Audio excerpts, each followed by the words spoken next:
நம்ம இன்னைக்கு அசுரன் படத்தோட கதை சுருக்கம் பார்க்கலாம். இந்த படம் 2019 ரிலீஸ் ஆனிச்சு. படத்தோட director Vetrimaaran and music director GV. Prakash அவர்கள்.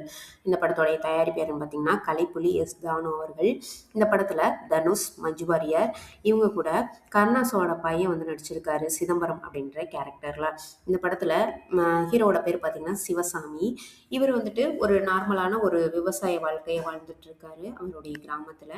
3 குழந்தைங்களோட இவங்க மஞ்சு வாரியர் அவங்க 2 பேரும் சேர்ந்து அந்த கிராமத்தில் வந்து அமைதியாக வாழ்ந்துட்டு இருக்காங்க. இவங்களுடைய சின்ன ஒரு இடத்துக்காக அந்த ஊரில் இருக்கக்கூடிய நல்ல ஒரு உயர்தரமான ஜாதியில் இருக்கக்கூடிய ஒருத்தர் நரசிம்மன் அப்படின்ற ஒரு கேரக்டர் வந்துட்டு அந்த நிலத்துக்கு வந்து ஆசைப்படுறாரு. அதுக்காண்டி வரக்கூடிய சில பல சண்டைகள்னால தனுஷ் அவர்களுடைய மூத்த மகனாக இருக்கக்கூடியவர் வந்துட்டு அவங்களால வந்து கொல்லப்படுறாரு. இந்த ஒரு விஷயத்தை தாங்க முடியாமல் இவருடைய சின்ன பையனாக இருக்கக்கூடிய சிதம்பரம் அப்படின்ற கேரக்டரில் இருக்கக்கூடிய கருணாஸ் அவர்களுடைய பையன் இருக்கார் இல்லையா, அவர் வந்து என்னன்னா அவங்களுடைய பையனை வந்து போய் கொன்றாரு. ஆனால் தனுஷ் வந்துட்டு தன்னோட பையனை வந்து எப்படியாவது ஒடுக்கி வைக்கணும் அப்படின்னு நினைக்கிறாரு. ஆனால் வந்து முடியலை. இன்னொன்று பார்த்தீங்கன்னா தன்னுடைய பையனை இனிமேல் காப்பாற்றணும் இல்லையா, ஏன்னா அவங்க வந்து சும்மா விட மாட்டாங்க அப்படின்னு சொல்லிட்டு இவங்க போய் காட்டுக்குள்ளே போய் ஒளிகிற மாதிரி ஒரு சூழ்நிலை வந்து உருவாகுது.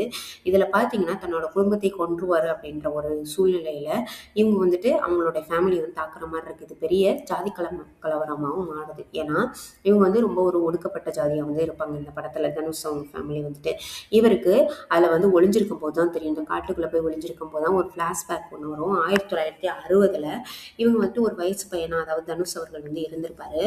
அவர் இருக்கக்கூடிய அந்த கிராமத்தில் எப்படின்னு பார்த்தீங்கன்னா உயர் ஜாதி அவங்க முன்னாடி வந்து செருப்பு போட்டு நடக்கக்கூடாது, துண்டை வந்து தலையில் கட்டிட்டு நடக்கக்கூடாது, கீழே துண்டு கட்டியிருந்தாங்கன்னா இடுப்பில் கட்டியிருந்தாங்க கூட அவுத்துறணும்.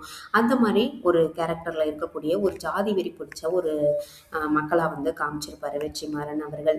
அந்த மாதிரி இருக்கும்போது பார்த்தீங்கன்னா சின்ன ஒரு ஜாதி கலவரத்தில் இவர் லவ் பண்ணக்கூடிய ஒரு பொண்ணு, இவருடைய முறை பொண்ணை வந்து கொன்றுவாங்க.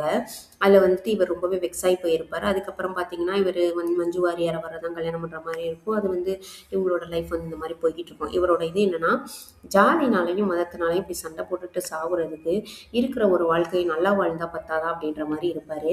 இவர் வந்துட்டு இவருடைய பையனை கொல்ல வர்றாங்க இல்லையா, அதனால அவங்க ஃபேமிலியில் உள்ள எல்லாரையும் கொன்றதுனால இவரை வந்து போலீஸ் வந்து அரெஸ்ட் பண்ண வரும். அப்போ அவர் பையன்கிட்ட சொல்கிற ஒரே வார்த்தை அதுதான், நம்மக்கிட்ட நிலம் இருந்தால் பிடுங்கி பண்ணுங்க, காசு இருந்தால் பறிச்சுக்கு பண்ணுங்க, ஆனால் நம்மக்கிட்ட படிப்பு இருந்தால் மட்டும் கண்டிப்பாக அதை மட்டும் எதுவுமே பண்ண முடியாது, அதனால நீ எப்படியாவது படிச்சிடுறா அப்படின்னு சொல்லிட்டு தன்னோட பையன்கிட்ட சொல்லிட்டு போவார். அதுதாங்க உண்மை. நம்மக்கிட்ட எது இருந்தாலும் யார் வேணாலும் பறிச்சுக்க ஆசைப்படுவாங்க. ஆனால் நம்ம நல்லா மட்டும் படிச்சுட்டோம் அப்படின்னு வைங்களேன், அதை நம்மளோட அறிவை வந்து யாருமே வந்து எடுத்துக்க முடியாது. அந்த அறிவுனால நம்ம எந்த அளவுக்கு மேம்பட்டு போகலாம் அப்படின்னு சொல்லிட்டு மென்மேலும் நம்ம அதை வச்சு வளர பார்க்கணுமே தவிர யாரையும் அழிக்கணும் வைக்கணும் அப்படின்ற ஒரு எண்ணத்துலேருந்து ஃபஸ்ட்டு வெளியில் வரணும். முதல்ல ஜாதி அப்படின்ற ஒரு விஷயம் இல்லை அப்படின்னு நம்ம ஃபஸ்ட்டு நம்பினாதான் நம்ம குழந்தைங்களுக்கு அதை நம்ம சொல்லிக் கொடுக்க முடியும் இல்லையா.